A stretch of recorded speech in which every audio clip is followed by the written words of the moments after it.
నిరంతరము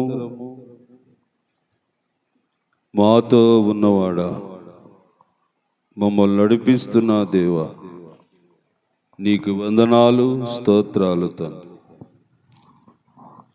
సమయమంతా ప్రభా మాకు మేలుకరమైన సమయముగా ఇచ్చావు, అందుని బట్టి నీకు వందనాలు. ఈ దినమునైనా మేము నీ మాటలు వినటానికి వచ్చినాం. మమ్మల్ని నీవే బలపరచు తండ్రి. నీ ద్వారాగా మాకు కలిగే విజయాన్ని మీరే బయలుపరిచి ఈ వాక్యం ద్వారాగా మాట్లాడి కూడొచ్చిన ప్రజలందరికీ అర్థమయ్యేటట్లుగా బోధించమని యేసు నామమున అడుగుచున్నాను తండ్రి, ఆమేన్. దేవునికి స్తోత్రం. ప్రభునందు ప్రియమైన దేవుని బిడ్డలారా,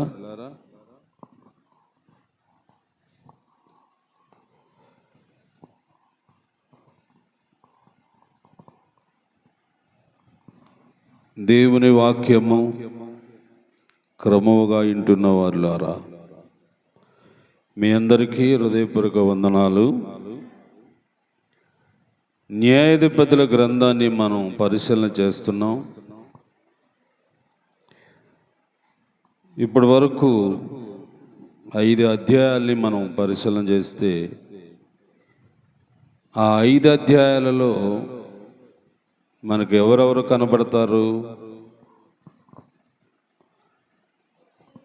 ఒత్నీయులు అన్న అతను, ఏమండి,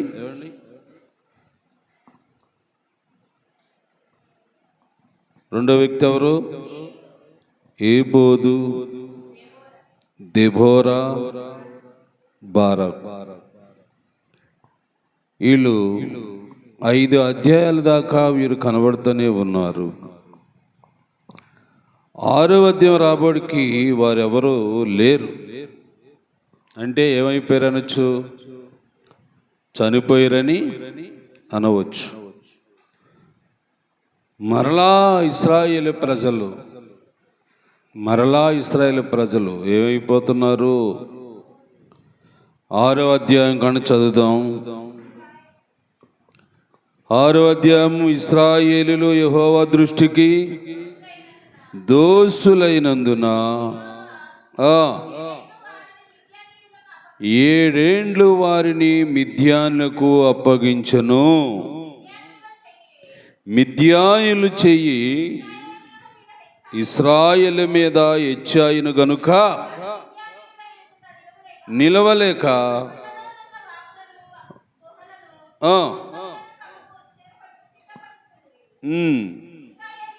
ఇశ్రాయేలీలు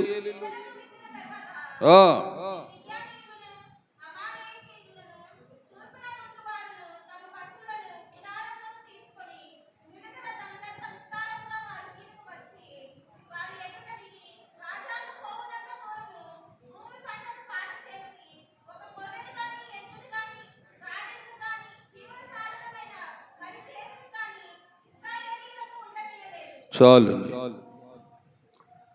దేవుని బిడ్డలారా, ఈ వాక్యమును అర్థం చేసుకోవాలి మనం.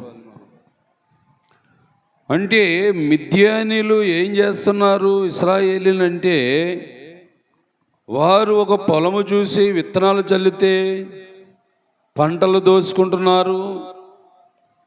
వారు పశువులను గడ్డి మేస్తూ ఉంటే పశువులను కూడా దోసుకుంటున్నారు.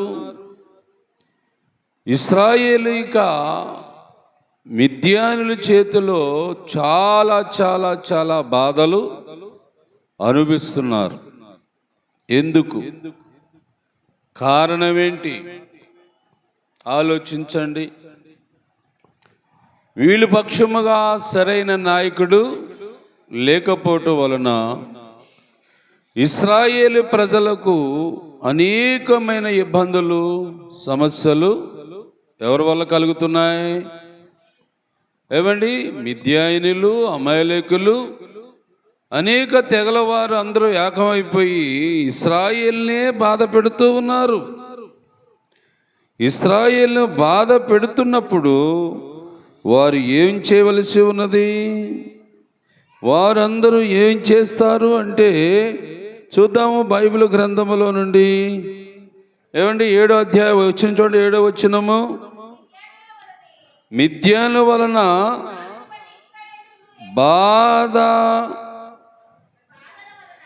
బాధల వలన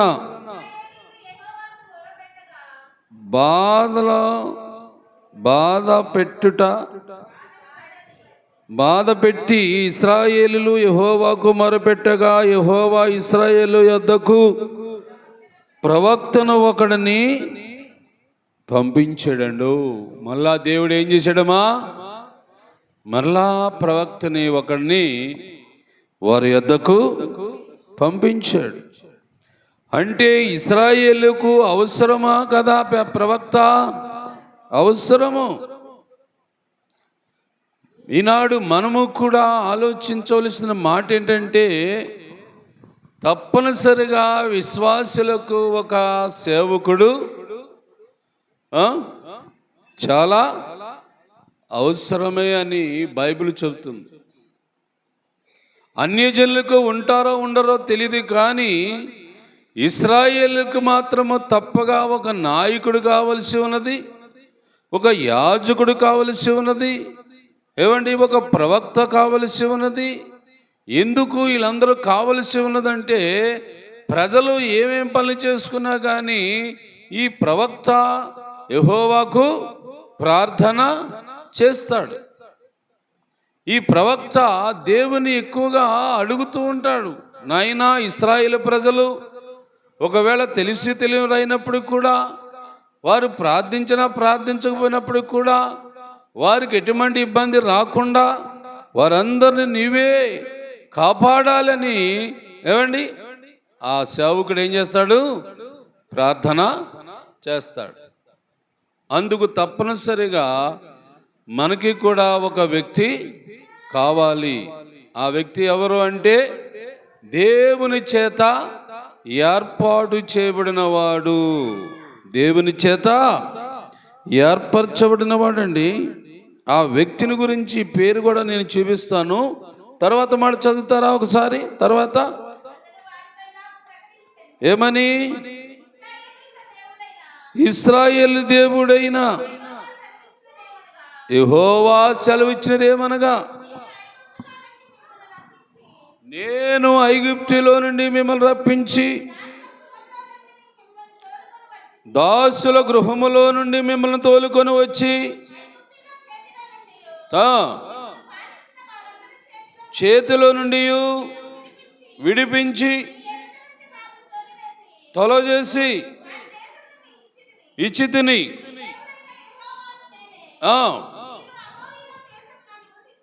అమోరీల దేశంలో నివసించున్నారు. దేవతలకు భయపడకండి చెప్పితిని గాని. అబ్బా, దేవుడు చెప్పాడంట కదమ్మా, చెప్పినా కానీ వినలేదు. ఇది బాధ. ఇదండి కష్టాలు బాధలు ఎందుకు వచ్చాయి? శత్రువుల చేతికి ఎందుకు అప్పగించబడుతున్నారంటే ఇది వీళ్ళు చేసే పని. ఎవరో ఇశ్రాయేలులు చేసే పని ఇదే. దేవుడు వద్దన్న పన్నే చేస్తాడు.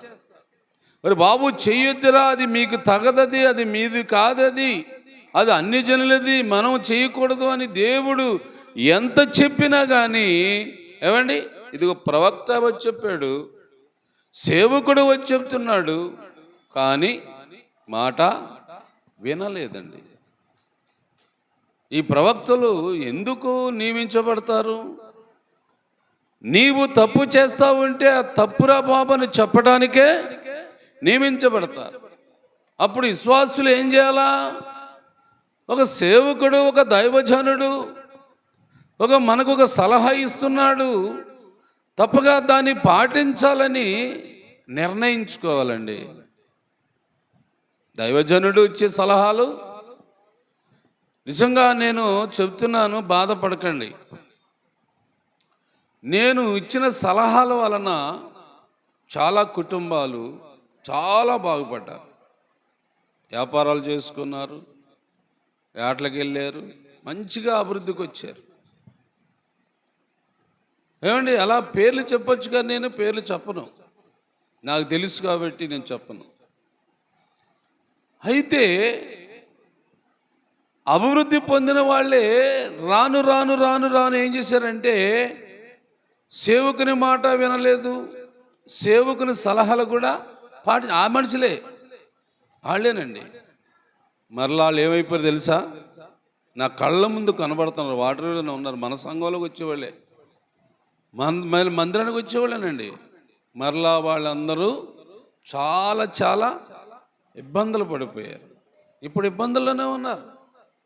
ఒకప్పుడు సేవకుడు చెప్పిందల్లా చేశారు, ఒకప్పుడు సేవకుని మాట ప్రకారంగా వల దించినా బోటు దించినా ఏమండి ఇంట్లో ఏ పని చేసుకున్నా సేవకుడు సేవకుడు సేవకుడు అంటూ ఉండేవాళ్ళు.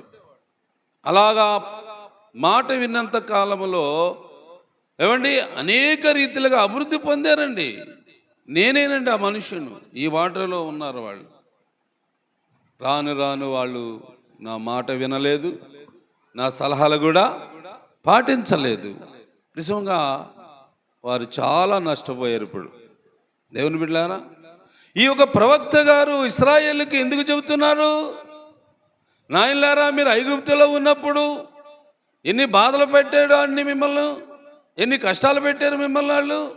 అలాంటి మిమ్మలను నేను బయటికి తీసుకొచ్చి బాధలు లేకుండా కష్టాలు లేకుండా రాత్రి పగలు మీకు తోడుగా ఉండి ఎప్పుడు ఏది కావాలంటే ఆహారం మీకు ఇచ్చి ఏమిటి ఇన్ని సంవత్సరాలు ఇంతకాలము ఇన్ని ప్రదేశాలు నడిపించాను కదయా.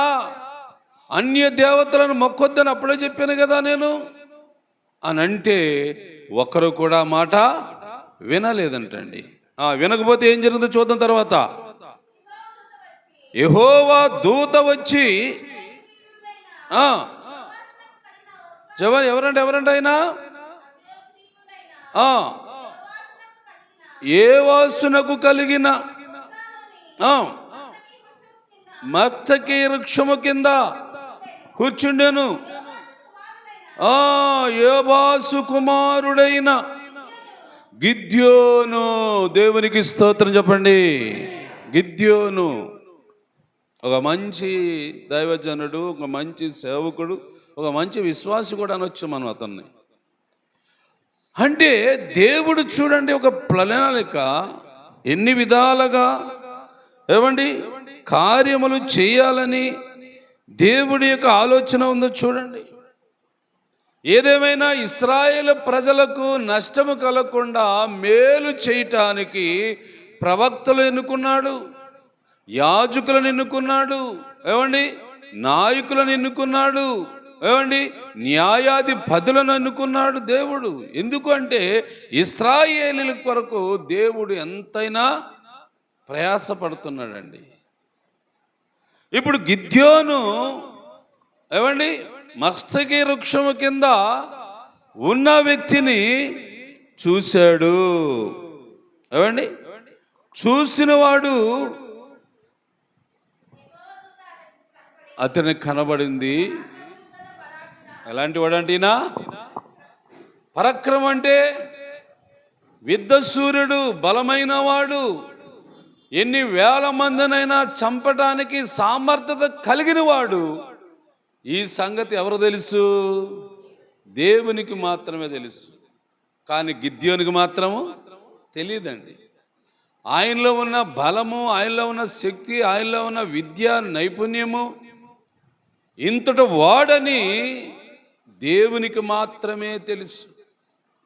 నిజంగా ఈ మాట మీద నేను ఆలోచించాను ఒకసారి.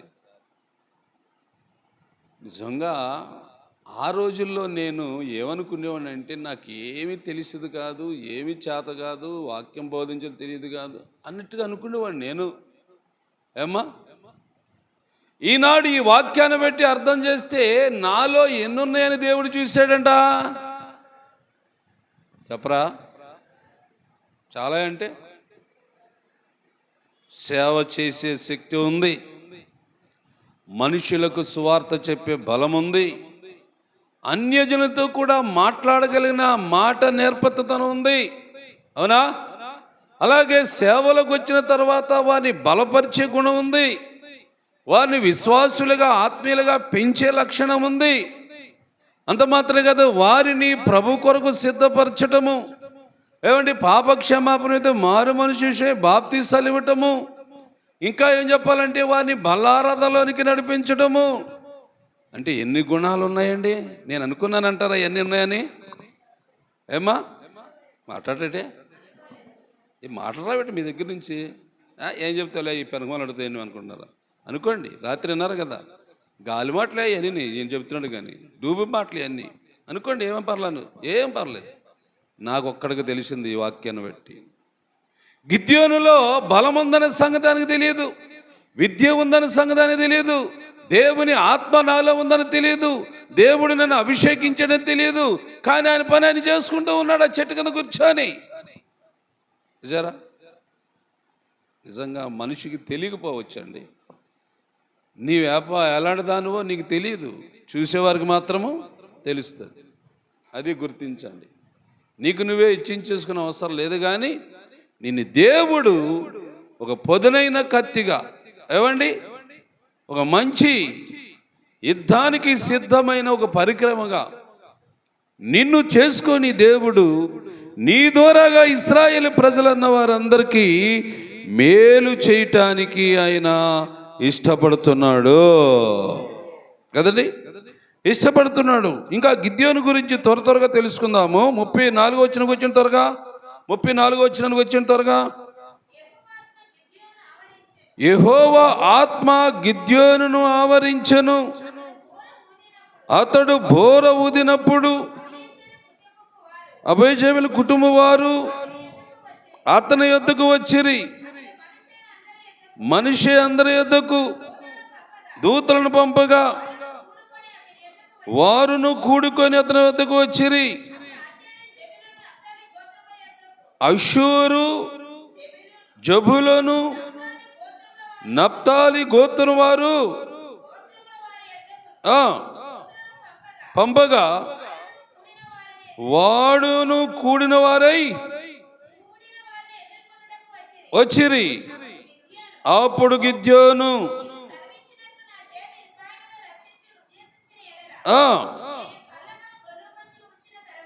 అవును, దేవునికి స్తోత్రం. దేవుని యొక్క ఆత్మ గిద్యోనును ఆవరించినప్పుడు ఆయన ఏం చేశాడు గుర్తించారా? చదివిన వాక్యంలోని బోర ఊదాడు. బోర ఊదటం ఏంటంటే, ఇప్పుడు కూడా ఇతర దేశాల్లోని ఏమండి దాన్ని ఇంగ్లీష్లో ఏమంటారంటే సైలెంట్, మోత మోగించడం. యుద్ధం జరగబోతుంది, మీరు జాగ్రత్తగా ఉండండి అని అందరికి వినబడేటట్లుగా ఒక సౌండ్ వచ్చేటట్లుగా ఒక బోర ఊతున్నారు ఇప్పుడు కూడా. అలాగే గిద్యోను దేవుని ఆత్మ పొందిన తర్వాత ఇక ఇశ్రాయేలులో ఉన్న గోత్రముల వారు ఉన్నారు కదండి. ఏ గోత్రముల వారు? వాళ్ళు మనష్షే గోత్రం వాళ్ళు, నప్తాలి గోత్రం వాళ్ళు, వీళ్ళందరూ ఇశ్రాయేలీలు. అంటే యాకోబు యొక్క సంతాన వారి పిల్లలంతా. బోర ఎప్పుడైతే ఊదాడో అప్పుడు ఈ తెగల వారందరూ కూడా ఏమంటే గిద్యోను దగ్గరికి వచ్చారు, ప్రజలందరూ వచ్చారు. వచ్చిన తర్వాత ప్రజలందరికీ సిద్ధము చేసి అందరినీ ఒక చోట కూడగట్టాడు. కూడగట్టిన తర్వాత ఈ గిద్యోను ఏం చేస్తున్నాడంటే దేవునితో ఒక మాట చెప్తున్నాడండి. ఏమని? నేను కళ్ళములో గొర్రెబొచ్చెను ఉంచిన తర్వాత నేలంతయు ఆరి ఉండగా ఆ గొర్రెబొచ్చు ఒకటే మంచు పడిన ఎడలా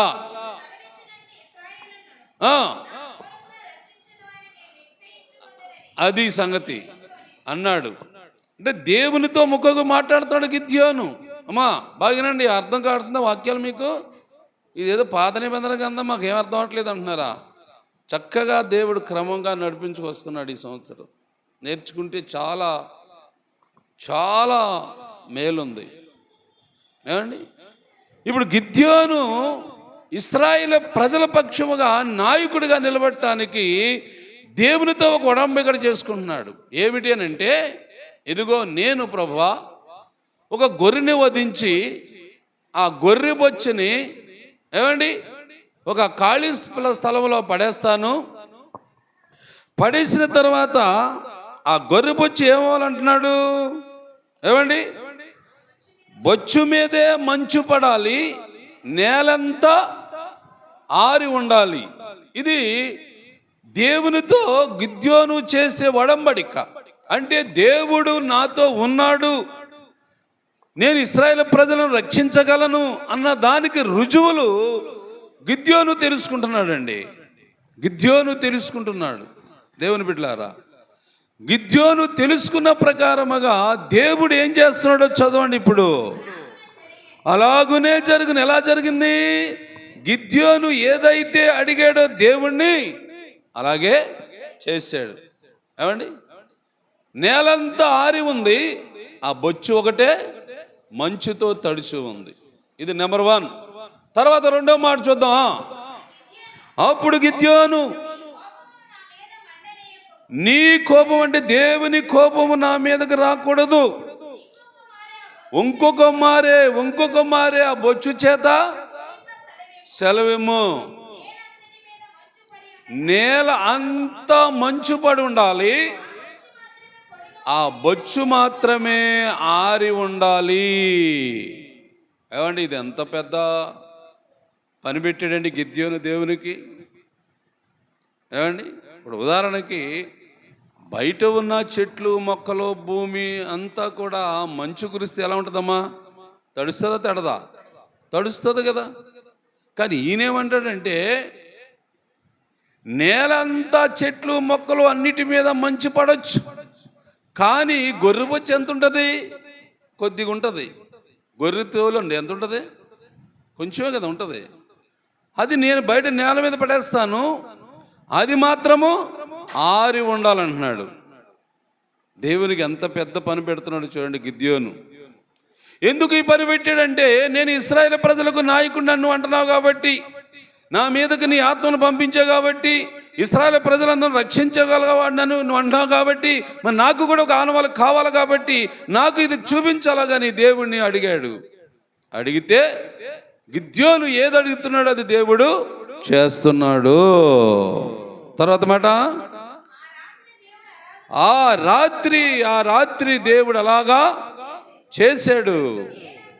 నేలంతటి మీద మంచు పడినను ఆ బొచ్చు మాత్రమే ఏమైందంట?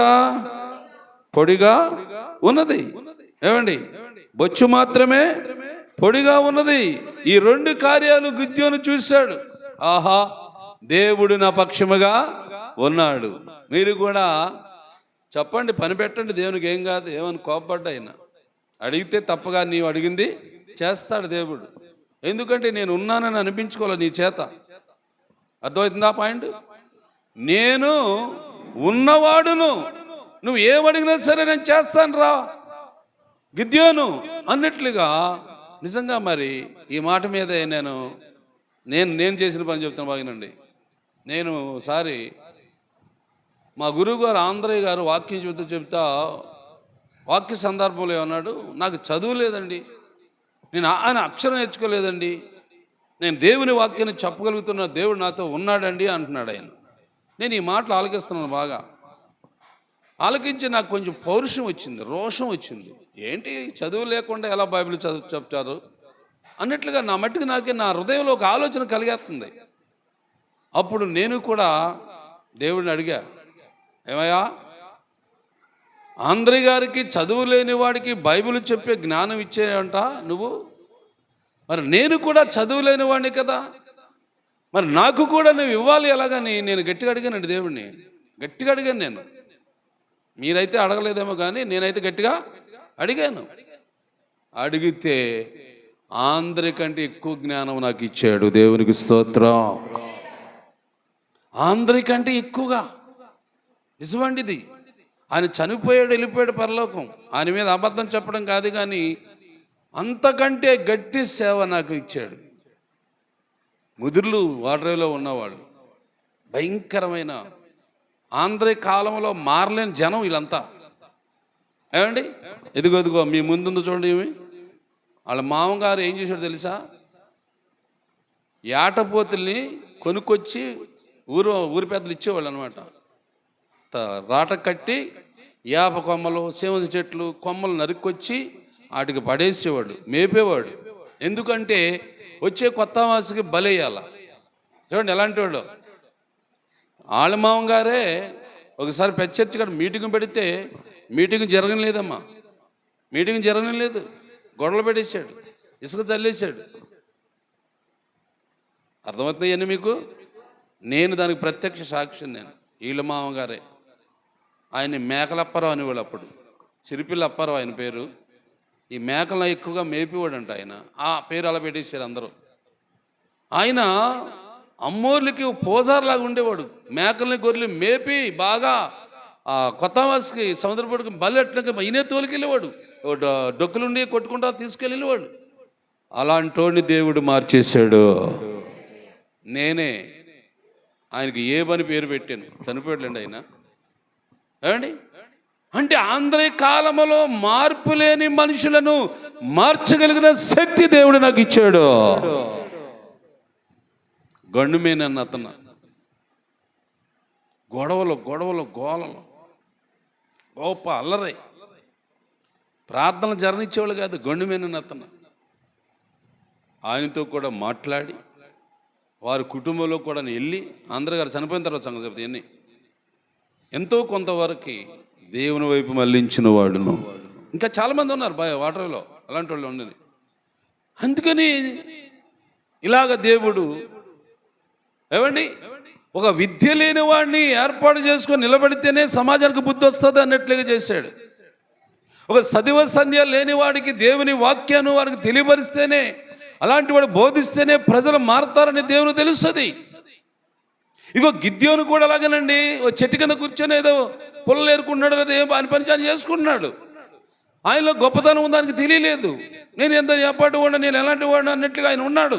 కానీ దేవుడు ఆయన్ని పట్టుకొని తీసుకొచ్చి ఇదిగోనండి ఇలాంటి అద్భుతమైన కార్యాలు చేయించాడు. ఇలాంటి అద్భుతమైన కార్యాలు చేయటానికి దేవుడు ఒక గొప్ప శక్తిని ఇచ్చాడు. దేవుని బిడ్డలారా, అందుకని మీరు కూడా ఆలోచించండి. మీ ఎదుట ఉన్నవాడు సామాన్యుడి కాదు దేవుని లెక్కలో. మీకు వాక్యమును ప్రకటిస్తున్నవాడు అమాయకుడేమీ కాదు. ఏమంటే ఆయన చెప్పే మాట గాలి మాటలు కాదు. దైవ గ్రంథాన్ని 24 గంటలు పరిశీలన చేసి చూసి అనకూడదు, కానీ కంటి చూపు కూడా తగ్గిపోయింది. అందుకే నాకు ఈ గ్రంథం చిన్న అక్షరాలు సరి కనబడక అలాగా చూడటం వల్ల నా కంటి చూపు కూడా తగ్గిపోయింది. అయినా పర్లేదు అనుకున్నాను నేను. అయినా పర్లేదు ప్రభా, ఏమి తగ్గిపోయినా పర్లేదు, నీ జ్ఞానం ఉంటే చాలు, నీ ఆత్మ జ్ఞానం ఉంటే చాలు, నేను నిలబడతాను. నీ మాటలు నా హృదయం నిండా దాచుకున్నాను. బైబిల్నే చదవనవసరం లేదు ప్రభా, నేను ప్రజలకు వాక్యం చెప్పడానికి వెళ్తాను అన్నట్లుగా నేను దేవునితో ఒడంబడిక చేసుకున్నాను. అలాగే దేవుడు నడిపిస్తున్నాడు. దేవునికి స్తోత్రం. అలాగే దేవుడు నడిపిస్తున్నాడు. అందుకని మీరు కూడా జాగ్రత్తగా ఈ వాక్యాల మీద మనసు పెట్టి ఏమా చూడండి. 7వ అధ్యాయంకి వచ్చేద్దాం. ఇప్పుడు 7వ అధ్యాయంకి వచ్చేద్దాం అందరూ కలిసి. 7వ అధ్యాయము మొదటి చదవమ్మా. యెరుబ్బయలు అనగా గిద్యోనును అతనితో కూడా ఉన్న జనులందరూ ఏకున లేచి హరోదు బావి యొద్ద నిలిచి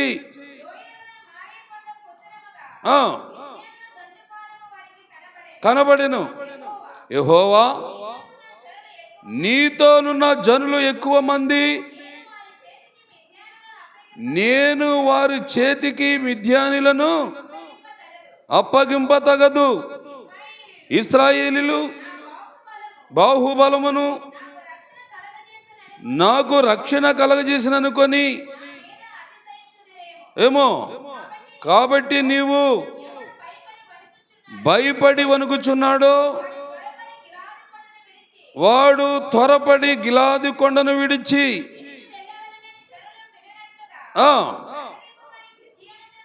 దేవునికి స్తోత్రం. ప్రజలకు చెప్పయ్యా, గిద్యోను, నువ్వు ప్రకటించడమే నీ బాధ్యత. ఇక ఆలకించే వాళ్ళు ఏమైనా ఉంటారో, ఆలకించే వాళ్ళు ఏం చేసుకుంటారో అది వాళ్ళ ఇష్టం. నువ్వు మాత్రము వాక్యమే ప్రకటించు. ఇలాగ చాలామంది సేవకులకు దేవుడు బైబిల్లో చెప్పాడు. ఇర్మియా గారితో ఏం చెప్పాడు? వారు వినినాను వినకపోయినాను నేను నీకు ఏదైతే సంగతులు చెప్పానో వాటినే ప్రకటించు, ఇర్మియా. అలాగే నూతన నిబంధనలో కూడా యేసు ప్రభువు వారు 12 మంది శిష్యులకు చెప్పాడు, నా వలన వినిన సంగతులే ఇతరులకు బోధించండి. అదే రీతిగా అపొస్తలుడైన పౌలు కూడా తిమోతికి చెప్పాడు, నా వలన వినిన సంగతులే నమ్మకమైన మనస్సాక్షి కలిగిన వారికి అప్పగించుకుని. ఇలాగ చాలామందిని గురించి బైబిల్లో ఉందండి. అందుకని గిద్యోనికి దేవుడు ఏం చెబుతున్నాడు? వారు ఎలాంటి వారైనా, ఎలాంటి మనుషులైనా నువ్వు మాత్రం ప్రకటించడమే నీ బాధ్యత. చెప్పు, వింటారా? మార్పు చెందుతారా? మార్పు పొందుతారా? నా వైపు తిరుగుతారా? లేక వారు వెంటనే నాశనం అయిపోవడానికి లోకలికి వెళ్ళిపోతారా? పోనీ, ఎలాగంటే ఉండి ముందు నువ్వు మాత్రము వాక్యమును ప్రకటించు, వాక్యమును ప్రకటించు అని గిద్యోనికి దేవుడైన యెహోవా సెలవిస్తూ ఉన్నాడు. అందుకు స్తోత్రములు. 7వ వచనంకి వచ్చండి ఇప్పుడు త్వరగా. 7వ వచనముకు, అప్పుడు యెహోవా గతికిన 300 మనుషులు ద్వారా, చూడండి, అంటే ఆ పైన సంఖ్యలో ఉన్న మాట ఏంటంటే కొన్ని వేల మందిని సమకూర్చు, కొన్ని వేల మందిని నువ్వు రెడీ చేయనేట్లుగా వెళ్తాడు. అయితే ఆ సమయంలో అందరికీ చెప్పాడే కానీ అందులో వాళ్ళు చాలామంది నిర్లక్ష్యంగా ఉన్నారు. చాలామంది వాక్యానికి అనుసంబంధం అవ్వలేదు. దేవుడు చెబుతున్నాడు అనే మాట వారు గ్రహించలేదు. అలా వారిలో నుండి ఎంతమంది వచ్చారు బయటికి? 300 మంది. అంటే ఒకవేళ 10,000 మంది అనుకోండి, లేదా ఒక 30,000 మంది అనుకోండి, ఇలాగ ఏళ్ళ సంఖ్యలో ప్రజలైతే ఉన్నారే కానీ దేవుడు చెప్పినట్లుగా చేసేవారు కాదు. అలాగ చేయకపోవడం వల్ల వారందరినీ పంపించాయి. వద్దు, నీతో కూడా నిలబడాలి, నీతో కూడా నిలిచి ఉండాలి. అలాంటి వారు అయితేనే నీకు, నాకు, మనందరికీ కూడా మేలవుతుంది. లేక ఇశ్రాయేలు ప్రజలు రక్షించబడతారు. లేక ఇశ్రాయేలుకు శత్రులుగా ఉన్నవారు అందరూ భయపడి పారిపోవాలంటే నీతో నిలబడే వాళ్ళు కావాలన్నట్లుగా గిద్యోనికి దేవుడు చూపించాడు. అందుకు 300 మంది తేలేరండి. ఈ 300 మంది ఏం చేసేవారు? చదమ్మా. రక్షించదను. అవును, గిద్యోనుతో సెలవిచ్చాను. ప్రజలను ఆహారమును కూరలను పట్టుకొనగా అతడు ప్రజలందరినీ ఎలనంపిన కానీ ఆ 300 మంది ఏమైపోయారంట? నిలిచిపోయారు. అంటే మిగిలిన జనాన్ని ఆహార పదార్థాలు తీసుకొని మీ గుడాలకి వెళ్ళి తినండిరా అన్నాడు. అలా తినమంటే అందరూ వెళ్ళిపోయి భోజనం చేస్తున్నారు. కానీ ఈ 300 మంది మాత్రము వెళ్ళకుండా గిద్యోనుతోనే నిలిచిపోయారు. ఎంత సపోర్ట్? గిద్యోనుతోనే నిలిచిపోయారు. ఆ మాట ఇందాక రాలేదేమి? అంటే మీరు వాక్యం మీద మీకు ఇంట్రెస్ట్ లేదు, నాకు అర్థమైపోతుంది. ఏదో నామకార్థంగా వచ్చి అలా కూర్చొని వెళ్ళిపోతున్నారు అసలు, అంతేగాని వాక్యం మీద మీకు ఇంట్రెస్ట్ లేదు. సరే, మీ ఇష్టం, అది మీ ఇష్టం. అది నేను మాత్రం చెప్పేదే చెప్పేస్తాను. ఏమండి, ఇక దేవాది దేవుడితో ఒడంబడిక చేసుకున్న గిద్యోను ప్రజలందరికీ చెప్పాడు. ఏమండి, అనేకులు వెళ్ళిపోయారు కానీ ఈ 300 మంది మాత్రం నిలిచిపోయారు. తర్వాత మాట, ఆ రాత్రి యెహోవా అతనితో ఇట్లనెను, నీవు లేచి దొండె మీదకి పొమ్ము, నీ చేతికి దాన్ని అప్పగించదను, భయము అయిన యెడల దిగుపొమ్మను. అవును,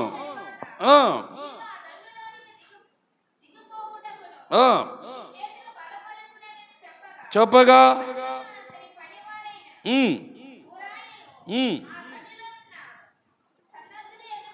పోయిరి. చూడండి, మిద్యానులు అమాలేకులను తూర్పువారును ఉన్నారు. వీళ్ళంతా శత్రువులు కదా, వీళ్ళందరూ శత్రువులుగా కాసుకో ఉన్నారు. ఆ ఖాళీ స్థలంలో ఇశ్రాయేల్ దొరికితే చంపేద్దాం అన్నట్లుగా వారు ఎదురు చూస్తున్నారు. అయితే దేవాది దేవుడు గిద్యోనుతోనూ తనతో పాటు నిలుచున్న వారితోనూ దేవుడు సెలవిచ్చిన మాట ఏంటంటే, ఇదిగో వారిని మీ చేతికి అప్పగిస్తాను. దేవునికి స్తోత్రం. దేవుడు క్షణము కూడా గిద్యోనికి తోడుగా ఉండి అభయమిస్తున్నాడు, ధైర్యం చెబుతున్నాడు. భయపడకయా, నీతో పాటు ఉన్నవారిని కూడా సిద్ధపరచాలి. కానీ దేవాది దేవుడు సర్వశక్తిమంతుడు, విశ్వాసుల పక్షముగా పోరాడటంలో ఇదిగో ఆయన పాత్ర చూడండి. దేవుని బిడ్డలారా, ఈ 40 దినాలు ఉపవాస ప్రార్థన ద్వారాగా మీరు కూడా రాబోయే దినాల్లో ఏం పొందుకోబోతున్నారో తెలుసా మీకు? మీ మీదకి శత్రువుగా రాబోతున్న అపవాదిని జయించుతారు. ఇది దేవుడు మీ పక్కన చేయబోతున్న కార్యం. మీ కుటుంబాల్లో ఒక అద్భుతం జరగబోతుంది. మీ వ్యాపారాల మీద గొప్ప దేవుడు దృష్టి పెట్టి ఫలింపు చేయబోతున్నాడు. రాబోయే దినాలలో, రాబోయే కాలాల్లో ఇంకా మీకు మేలైన కార్యములు చేయటానికి దేవుడు ఇష్టపడుతున్నాడు. ఒక గిద్యోనులాగా ఉపవాసంతో ఉండు, ఏమంటే ఒక విశ్వాసులాగా పట్టుదల కలిగి ఉండు. దేవాది దేవుడు ఏం చెబుతున్నాడు అవన్నీ కూడా అర్థం చేసుకో నువ్వు. అది నీకు మేలు. దేవుడు ఏం చెప్తున్నాడు ఈరోజు, ఎవరితో ఏం మాట్లాడాడు, నాతో మాట్లాడుతున్నాడు అనుకో నువ్వు. గిద్యోను లేడు కదా, ఇప్పుడు భూమి మీద ఉన్నాడా? లేడు. కాకపోతే ఆయన చరిత్ర చదువుతున్నాం. మనం చదువుతున్నప్పుడు ఎవరితో ఎవరు మాట్లాడారు అలాగని చూస్తున్నామంటే దేవుడు గిద్యోనుతో మాట్లాడాడు అని చూస్తున్నాం బైబిల్. అలాగా నువ్వేమనుకోవాలంటే, ఇందా నేను చెప్పాను కదా, చెప్పాను లేదా, నాలో ఎన్ని గుణాలు ఉన్నాయో నాకు తెలుసా?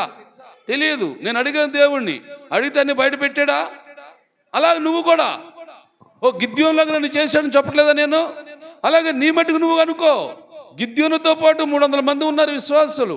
వారు నిలబడ్డారు సైనికులుగా.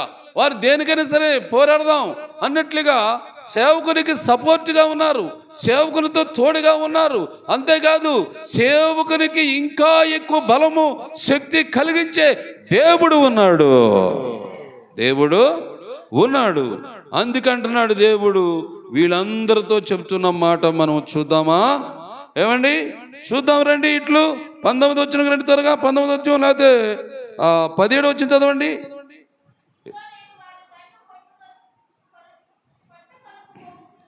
పదిహేడవ వచనము, యెహోవాను గిద్యోను విజయము.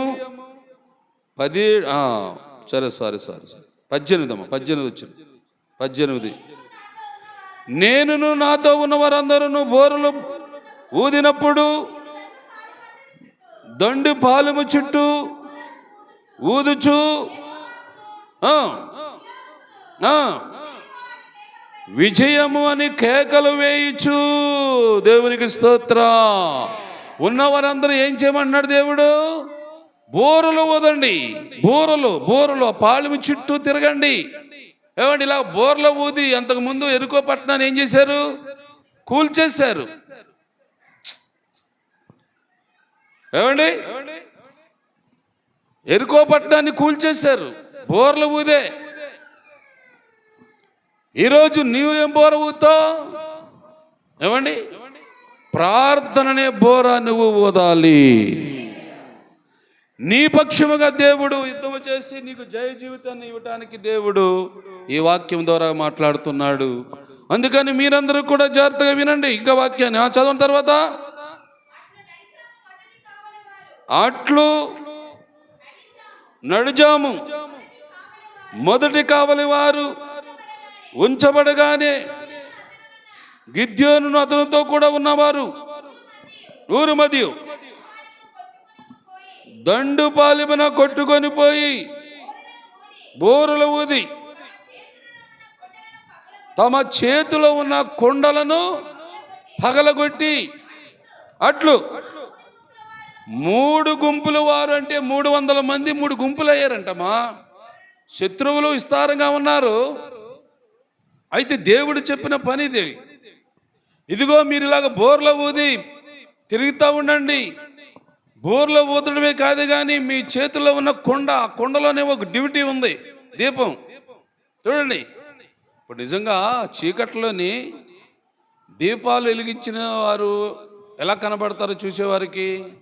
ఏమండి, ఒక గొప్ప సైన్యముగా కనబడతారు. జనం అయితే తక్కువే, కానీ వీళ్ళ దగ్గర దీపాలు లేవు. శత్రువుల దగ్గర వాళ్ళు చీకట్లో ఉన్నారు, కానీ వీళ్ళు మాత్రం 300 మంది 300 కుండలు పట్టుకున్నారు, 300 బోర్లు పట్టుకున్నారు.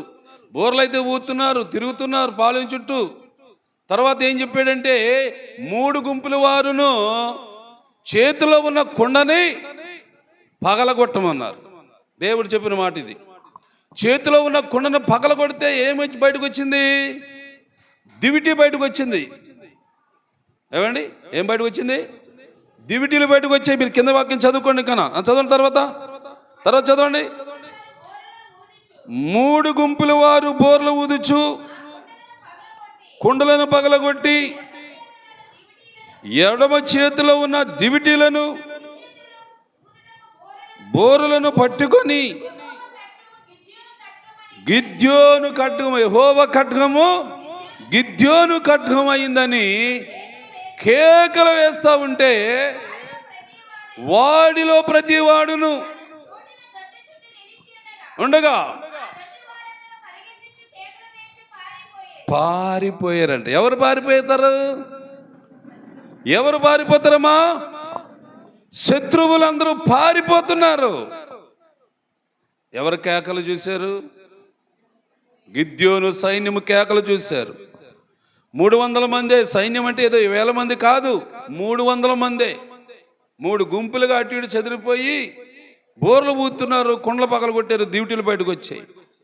దీపాలు బయటకు రాగానే వెలుతురు కనబడుతుంది. చూశారు జనం, బాబో ఎవరో సైన్యం వచ్చేస్తున్నారు మన మీదకి, ఆ గొప్ప సైన్యాన్ని మనం ఎదిరించలేము. అలాగని అందరూ కూడా ఏమండి భయపడిపోయి పారిపోయినట్లుగా వాక్యము ద్వారాగా మనం చూస్తున్నాం. శత్రువు పారిపోవాలంటే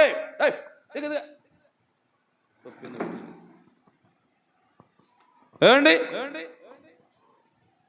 దేవుని యొక్క వాక్యము ఖడ్గము నీ దగ్గర ఉంచుకో. విశ్వాసమైన డాలు నువ్వు దగ్గర ఉంచుకో. నువ్వు కేకలు పెట్టి నేను అవసరం లేదు, కానీ ఉపవాసం ఉండి ప్రార్థన చేస్తే తప్పగా ఎవడు పోతాడు? శత్రువు పారిపోతాడమ్మా. నీకు సైన్యం అవసరం లేదు, నీకు 1000 మంది ప్రజలు అవసరం లేదు. నిజంగా మీరు చెప్తే నమ్మరు, కానీ నేను చేసేది ఇదే. నాకు ఎంతమంది వార్డులో శత్రువులు ఒకప్పుడు అండి, 100 మంది ఉండేవాళ్ళు శత్రువులు నాకే. ఈ మందిరం కట్టక ముందు అక్కడ చాలా మందికి నేను శత్రువు అయిపోయినప్పుడు ఒక్కడనే ప్రార్థన చేశా. అలా ప్రార్థన చేస్తే ఎంతోమంది శత్రువులు అందరూ కూడా నాకు ఇప్పుడు మిత్రులు అయిపోయారు. అందరూ మిత్రులయ్యారు. నా జీవితంలో జరిగిందండి ఈ కార్యాలన్నీ. గిద్యోను జీవితంలో జరిగిందో లేదో బైబిల్లో చూస్తున్నానేమో, కానీ నా జీవితంలో జరిగింది అద్భుతం. చాలా జరిగాయి నా కుటుంబంలో. దేవుడు చేసిన మేలులు అందుకే మర్చిపోలేను. ఎవరు ఏమనుకున్నా నేను పట్టించుకోను. ఎవరు వస్తారా ఇంకోళ్ళు పోతారా అనేది నాకు తెలియదు. నేను వాక్యమే చెప్తా, వాక్యమే బోధిస్తా. ప్రభా నీ చిత్తం, ప్రజలను నడిపించుకుంటావా, ప్రజలను తీసుకెళ్ళిపోతావా బయటికి, నీ ఇష్టం ఏమని చేయనట్లుగా నేను తండ్రికే చెప్పాను. నేను నిజంగా ఆ కార్యాలయాన్ని నేను కళ్ళారా చూశాను దేవుని బిడ్డలారా. అందుకు గిద్యోను వారితో ఉన్న 300 మంది బోర్ల ఊది కుండలు పగలగొట్టగానే ఆ డ్యూటీలు బయటకు రాగానే అది చూసిన మిద్యానీలు ఏమన్నా అమాలేకీలు అన్నవారు అందరూ కూడా ఏమైపోయారంట? పారిపోయారు. పారిపోతారు. పారిపోయేటట్లుగా దేవుడే చేస్తాడు. అందుకని మీరు కూడా ఇలాంటి గొప్ప ఆలోచన కలిగిన వారై దేవుని మాటను గట్టిగా పట్టుకొని దేవా నువ్వు ఉన్నావు నాకు అన్నట్లుగా మీరందరూ ఉంటే మీకు కూడా దేవుడు గొప్ప కార్యాలే చేస్తాడు. తర్వాత చదవమా, తర్వాత చదువు. ఊదినప్పుడు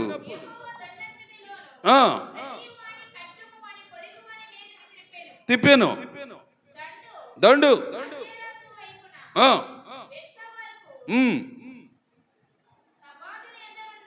ఎన్నిసార్లు చదివామ్మా బైబిల్ని? 20 సార్లు చదివింది బైబిల్. ఇంకా నెత్తినెత్తిగా మాట్లాడితే మేము ఎలా చదువుతాం? ఏమి లేని వాళ్ళు ఎందుకు చదువుతారని బైబిల్ అనుకుంటున్నారు మీరు? మీ కంఠం అయిపోవాలి, కంఠపాఠం అయిపోవాలని కదా బైబిల్ చదువుతున్నాను నేను. చదవమ్మా. పారిపోగా, అవును, ఓకే. ఇశ్రాయేలు కూడుకొని దేవునికి స్తోత్రం. ఏమండి, ఇశ్రాయేలు ఏం చేశారు? వాళ్ళని తరిమేశారు. ఇశ్రాయేలు అందరూ కూడా భయపడి పారిపోయారు. 8వ అధ్యాయానికి వచ్చేసాం. 8వ అధ్యాయం కాడి నుంచి రేపటి నుంచి మొదలు పెడదాం. ఇప్పుడు చదివిన వాక్యములో ఎక్కడెక్కడ ఏం జరిగింది చెప్తారా? ఇన్న వాక్యములో ఏమండి, 6వ అధ్యాయం మొదలు పెట్టాం. దేవుడు ఒక ప్రవక్తని నియమించాడు. ఆ ప్రవక్తకు దేవుని ఆత్మను ఇచ్చాడు. ఆ ప్రవక్త ఎవరంటే గిద్యోని అనుకోవచ్చు మనం. ఏమండి, గిద్యోనికి చాలా మందిని సైన్యాన్ని ఇచ్చాడు, కానీ గిద్యోనితో పాటు నిలబడి ప్రార్థన చేసేవాళ్ళు లేరు. అలా చూసుకొస్తే 300 మందికే వచ్చారు. ఈ 300 మంది ఏం చేశారన్నారు వాక్యంలో? బోర్లు ఊదారు, తర్వాత కొండలు పగలగొట్టారు, తర్వాత కొండలో ఉన్న డివిటీని ఎత్తి చూపించారు. చూపించగానే శత్రువులందరూ ఏమైపోయారంట? భయపడిపోతున్నారు, పారిపోవటానికి రెడీగా చేసుకుంటున్నారు. ఏమండి, ఆ తర్వాత గిద్యోను ఏమడిగాడు దేవుణ్ణి? కార్యం చేయమని అడగలేదా? గొర్రెబొచ్చుని అంటే దేవుడు నాతో ఉన్నాడన్న దానికి రుజువు చేసుకున్నాడు. దేవుడిచ్చిన ధైర్యముతో, దేవుడిచ్చిన బలముతో గిద్యోను ముందుకి కొనసాగాడు. దేవుని బిడ్డలారా, అలాగా నీవు కూడా, నేను కూడా, మనము కూడా ఇన్న మాటల మీదే ఆలోచన కలిగిన వారమై ఆత్మీయ జీవితానికి మనం పునాది వేసుకుంటూ ఇంకా ఆత్మీయులుగా ఎదగటానికి దేవుడిచ్చే వాక్యాన్ని కూడా ఇంకా ఎక్కువగా ధ్యానిస్తూ, ఆ వాక్యాన్ని స్మరిస్తూ, ఆ వాక్య పద్ధతులన్నిటినీ పాటిస్తూ ఉన్నట్లయితే మనకే విజయము, మనకే జయ జీవితము. అప్పుడు దేవుడు అంటున్నాడు కదండి ప్రకటన గ్రంథం ద్వారాగానా, నాతో కూడా జయించినవాడు, నాతో కూడా జయించినవాడు నా దేవుని రాజ్యములో ఒక సింహాసనం మీద కూర్చొనిస్తాను. జయించాలి, ఈ లోకంలోనే జయించాలి. ఆ లోకంలోకి వెళ్తే యుద్ధం ఉంది అనుకుంటున్నారా? ఆ లోకంలో యుద్ధం ఉందా? లేదు, యుద్ధాలు ఇక్కడే. మనుషుల మీద పోట్లాడుకునేది ఇక్కడే. అందుకే జయించాలి. జయించడానికి ఏం కావాలి? దేవుని ఆత్మ కావాలి, నీలో ఒక ఆసక్తి కావాలి, నీలో నమ్మకత్వం కావాలి, నీలో పడుదల కావాలి. నువ్వే నీ దేవుడైన యెహోవా చెప్పిన మాటకి లోబడాలి. అప్పుడు కార్యాలు మనము చూడగలుగుతాం. దేవుడి మాటల్ని దీవించునుగాక. ప్రార్థన చేసుకుందాం. 8వ అధ్యాయానికి వెళ్తాం. రేపు మళ్ళా బైబిల్ గ్రంథాన్ని బాగా పరిశీలన చేసుకుందాం. 6-7 అధ్యాయాలు అయిపోయాయి. గిద్యోను చూసాం మనం. గిద్యోను ద్వారాగా దేవుడు కార్యాలు చేశాడు. అందరూ కలిసి ప్రార్థన చేసుకుందాం.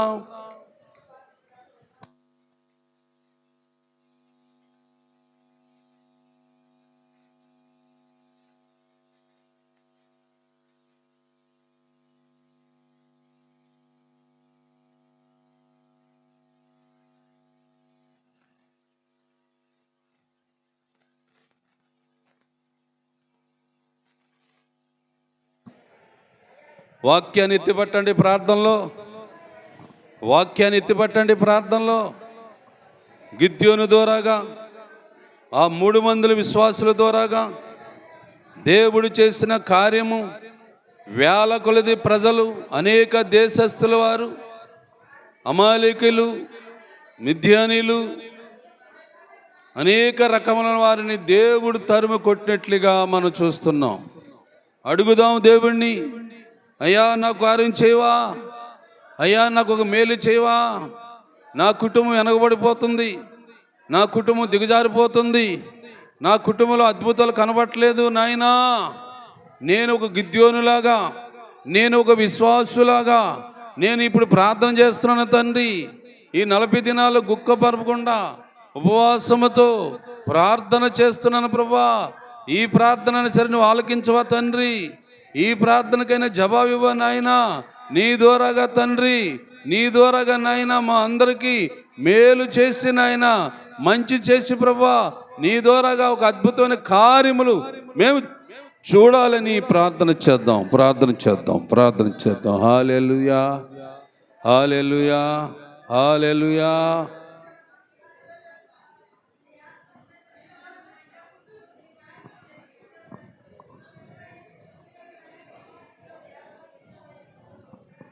ఇచ్చాడు.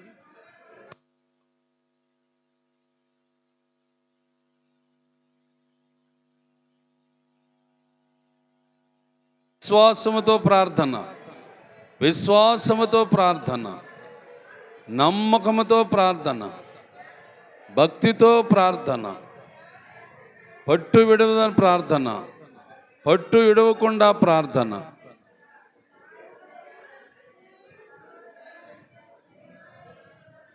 వ్యాధులు పోయే ప్రార్థన, రోగములు పోయే ప్రార్థన, స్వస్థత కలిగే ప్రార్థన, ఆరోగ్యం వచ్చే ప్రార్థన, అందరము ఆనందముగా సంతోషంగా ఉండే ప్రార్థన చేద్దాం.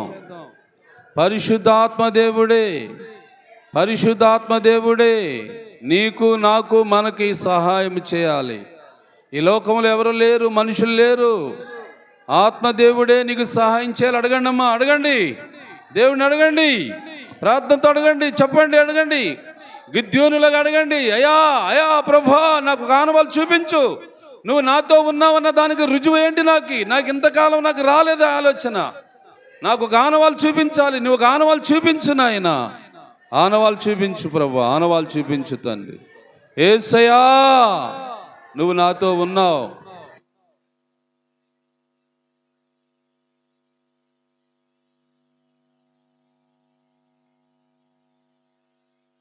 అందరం కలిసి ప్రార్థన. హల్లెలూయా, హల్లెలూయా, హల్లెలూయా, హల్లెలూయా. స్తోత్రం, స్తోత్రం, స్తోత్రం, స్తోత్రం, స్తోత్రం. పరిశుద్ధాత్ముడా, పరిశుద్ధాత్ముడా, పరలోకపు తండ్రి, అయ్యా బైబిల్ గ్రంథాన్ని మాకు వినిపిస్తున్నావయ్యా, బైబిల్లో ఉన్న మాటలని చూపిస్తున్నావయ్యా, మేము తెలుసుకుంటున్నాము తండ్రి, నేర్చుకుంటున్నావు నాయనా. ఇశ్రాయేలు ప్రజలు ఓడిపోకుండా, సిగ్గుపడకుండా, బలహీన అవ్వకుండా ఉండటానికి ప్రవక్తలను ప్రభ నియమించావు, యాజకులను నియమించావు, సేవకులు నియమించావు, నాయకులను నియమించావు తండ్రి. అయ్యా నీ ద్వారాగా ఒక గొప్ప కార్యాలు జరుగుతున్నాయి నాయనా. ఆది కాండం కానించి చదువుకుంటూ వస్తున్నాం ప్రభా. అయ్యా మరి ఇదిగో నాయనా, మరి న్యాయాధిపతి గ్రంథం కూడా అయ్యా పరిశీలన చేస్తున్నాం. ఈ గ్రంథంలో నాయనా అనేక భక్తులను చూపించావు. కాలేబు తమ్ముడు కుమారుడు నాయనా ఒత్నియేలును చూపించావు నాయనా. అయ్యా నీ బిడ్డలను ప్రభా తండ్రి బారాకును చూపించవయ్యా, దొబారాను చూపించవయ్యా. ఈరోజు నాయనా మరి గిద్యోను చూపించవయ్యా. గిద్యోనుతో పాటు ఉన్న ఇశ్రాయేల్ ప్రజలు 300 మంది విశ్వాసులను చూపించవయ్యా. నీకు స్తోత్రము నాయనా, నీకు స్తోత్రము తండ్రి. ఇలాంటి గొప్ప కార్యము చేస్తున్నావయ్యా, నీకు స్తోత్రములు. నాతో ఉన్నావని రుజువైంది నాయనా.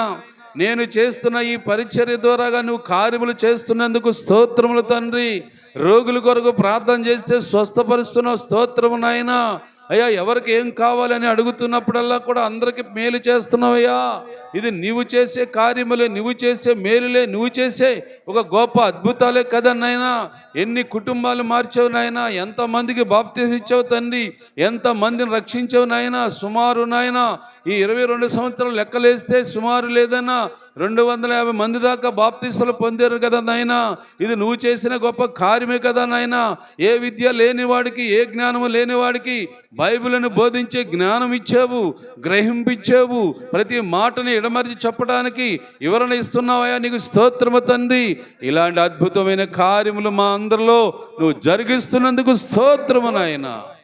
ఎదుగో నాయనా నాతో పాటు విశ్వాసులు, అయా సంఘ బిడ్డలు, అయా స్త్రీలు, పురుషులు, అయా నాతో కూడా అయా నీ పరిచర్య చేస్తున్నారు. నీ స్వార్థలో నేను ప్రయాసపడుతున్నారు. వీరి పేర్లు కూడా జీవగ్రంథంలో రాయబడినట్లు, పరలోకంలో రాయబడినట్లు అయా సహాయం చేయండి నాయనా. వీరి కుటుంబాలు దీవించు తండ్రి. వీరి కుటుంబాలకు కావలసిన ఇవ్వండి నాయనా. వీరి కుటుంబాలకు మేలు చేయండి ప్రభా. వారు చేసే వ్యాపారాలు, వారు కష్టపడుకుని పని చేస్తుంటారు, వారి కూలి కూడా లాభం అని ఎక్కువగా వచ్చినట్లుగా కృప చూపండి అయా. బలహీనులుగా ఉన్నవారు, రోగులుగా ఉన్నవారు అందరి కోసం కూడా ప్రార్థిస్తున్నాను. వారు ముట్టి స్వస్థపరిచి నీ నామానికి మహిమ, ఘనత, ప్రభావములు తెచ్చుకోమని యేసు నామమున అడుగుచున్నాను తండ్రి. పరలోకమందున్న మా తండ్రి, నీ రాజ్యం వచ్చుగాక, నీ చిత్తము పరలోకమందు నెరవేర్చున్నట్లు భూమి మీద నెరవేరునుగాక. అనుదిన ఆహారము నేడు మాకు దయచేయము. మా యెడల అపరాధములు చేసిన వారిని మేము క్షమించిన ప్రకారం అపరాధములు క్షమించుము. శోధన లేక కీడు తప్పించుము. రాజ్యము, శక్తి, మహిమ నిరంతరం నీవే నావు తండ్రి. తండ్రి, కుమార, పరిశుద్ధాత్మ దేవుని అభిషేకము, ఆత్మబలము, శరీర సత్తువ, కుటుంబాలకు అభివృద్ధి మన దేవుడు, మన